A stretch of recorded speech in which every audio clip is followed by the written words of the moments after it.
Now that meron na tayong resources, nakumpleto na natin yung mga data na kailangan natin for baseline schedule. Nagsimula tayo sa pag-identify ng activities, pag-determine ng duration and relationships, perform cost loading so we can have baseline S-curve, and resource loading for manpower and equipment loading. Now in this video, gagawin naman nating baseline yung ginawa nating schedule. But before anything else, ano nga ba ang baseline schedule?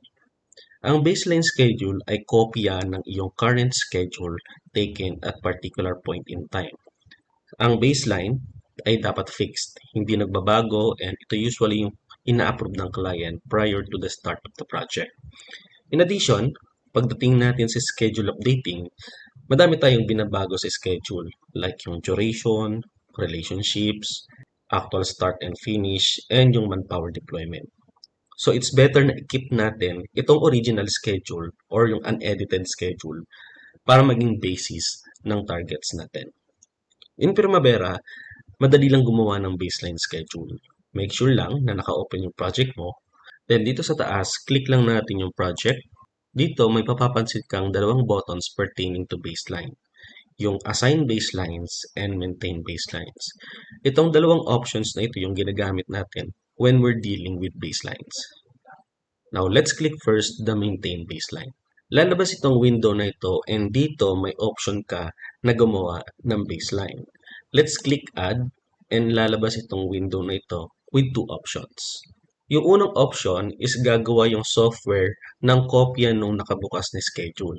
In this case, nakabukas yung ginawa nating schedule. Then, gagawa siya ng copy nito and yun yung gagawin niyang baseline. Yung second option naman is if gusto mo gawing baseline yung ibang project sa project list mo. Or minsan, pag gusto mo gumawa ng internal schedule mula dito sa schedule na to, pwede mo gamitin yung option number 2. Kokopyahin mo lang itong schedule na to and then i-adjust mo yung dates. And then after mo ma-adjust yung dates, pwede mo gawin yung copy ng schedule na yon as baseline. So, if that's the case, yung second option naman yung gagamitin natin. But on this example, select lang muna natin yung option 1 since itong ginawa nating schedule yung gusto nating gawing baseline. After we click OK, makikita nyo yung copy ng schedule na yon dito sa list. Remember na ito yung full copy ng schedule na to. So, nandyan lahat ng relationship, nandyan lahat ng activities, yung cost loading, equipment loading, nandyan lahat. Nakopya lahat dyan sa baseline na yan. You have the option to change the name. So, dito, gawin natin siyang baseline schedule revision 00.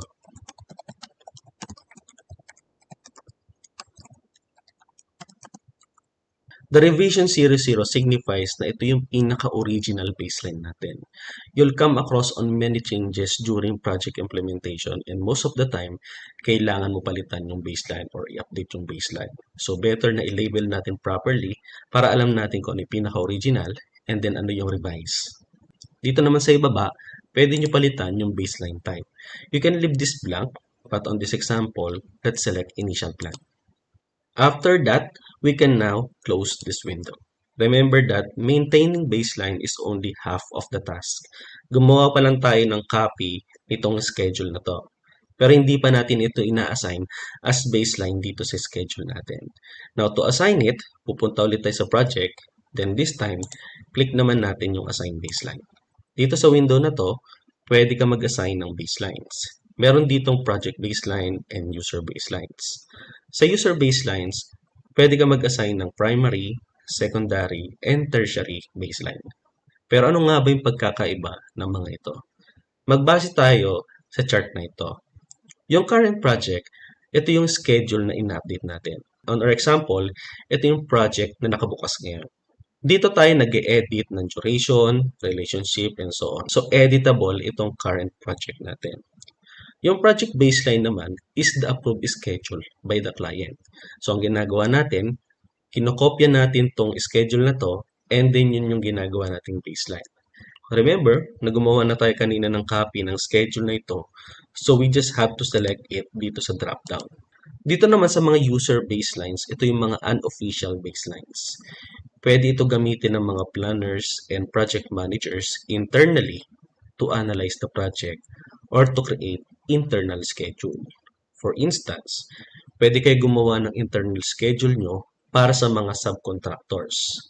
Internal schedules are usually compressed compared dun sa approved schedule ng client para ma-push nyo yung mga subcon nyo to complete the activities earlier than the client approved schedule. On this example, we will leave it blank muna. Pero basically, yun yung application ng user baselines. We can now click OK and dapat mapapansin nyo na dito sa ibaba yung baseline na inassign niyo. After nyo ma-assign yung baseline, pwede nyo na bagu-baguhin yung schedule na ito based sa progress sa site.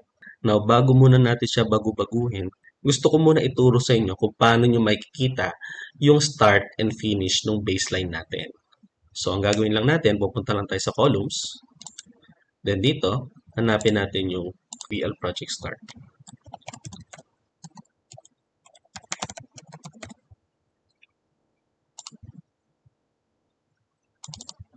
So, lagay lang natin siya sa dulo.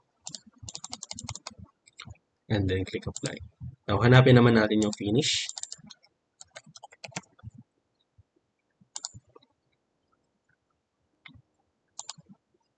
Ito. Then, Apply. Okay?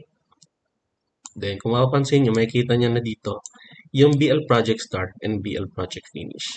Now, for example, babaguhin nyo yung schedule or yung duration ng slab on grade. Sa halip na 3 days, for example, gagawin natin siyang 5 days. So, obviously, magbabago siya dito sa current schedule. Ang original completion is September 20. Now, kung iraran natin yung schedule, mamumove siya ng September 24. Pero notice, doon sa BL Project Start and BL Project Finish, hindi nag-move yung ating dates. Kasi ito yung parang naging kopya ng original schedule natin. So, mapapag-compare nyo dito kung saan nagkaroon ng slippage. On this case, sa slab on grade, instead na natapos siya ng August 14, based on sa original schedule natin, matatapos na siya ng August 16. Now, kung gusto niyo naman siya i-display sa Gantt chart, pwede rin naman. Kailangan lang natin i-right click itong Gantt chart, then punta tayo sa bars. Dito, hanapin nyo lang yung project baseline. If wala dito sa list yung project baseline, kasi kung mapapansin nyo, nandito lang is the primary, secondary, and third baseline. Now, kung wala dito yung ating baseline, pwede tayong gumawa ng bago. So, ang gagawin lang natin, click Add. And then dito, pangalanan natin sa project baseline. Then pagdating naman sa time scale, dapat project baseline din yung nakaselect. Project baseline bar. And then dito naman sa filter, dapat all activities. And then pwede nyo rin palitan yung color ng bar na yun. So on this example, select na lang natin yung yellow. Now, for the shape naman, pwede kayong pumili ng makapal or maninipis na bars. So, in this case, iselect lang natin yung medyo mas manipis na bar para hindi niya masapawan itong current baseline or yung current bars natin. So, pipiliin ko na lang itong isa. Then, dito naman sa row, pwede nyo siya gawing second row. So, kumbaga nasa second row siya para hindi siya mag-overlap dun sa mga bar na nandito. So, gawin natin siyang row 2. And then, if we click apply, makikita nyo na yung baseline dito sa ating schedule. Kung mapapansin nyo, yung excavation, footing, and footing tie beam, parehas tayo ng baseline dates kasi wala man tayong binago dyan. Ang nagbago tayo ng dates or ng duration dito sa slab on grade. So, naapektuhan yung slab on grade na activity and yung mga succeeding activities na dependent sa kanya.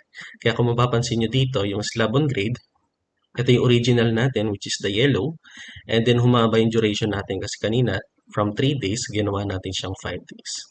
So, syempre, lahat ng mga activities na dependent sa slab on grade, mag-a-adjust din yung date. For example, itong columns, instead na dito makapag-umpisa na yung columns, dito pa siya makakapag-umpisa. Probably may portion ng activity na pumatak ng weekend. So, instead na right after ng slab on grade is mag-umpisa na si columns, is meron pa siyang gap between these activities. So, ganun din yung nangyari sa iba, nag-adjust din. And then, pagdating doon sa completion natin, kung mapapansin nyo, sa completion natin sa milestones, ito yung original completion natin. Itong bar na to, medyo maliit lang tignan, no? Pero ito yon mismo. And then dito na yung naging completion or revised completion date natin.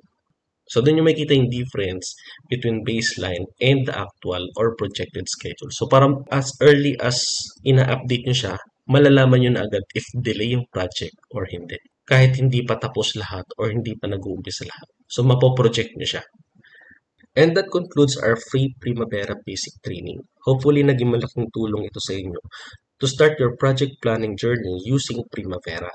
I put a lot of effort on this video, so hopefully you can share the whole playlist with your colleagues who needs to learn more about the software. Also, if may mga na-miss akong important details, please let me know in the comments. Don't worry, itong playlist naman natin for basic Primavera training will remain free for you to access anytime. So again, thank you for watching and see you on the next videos.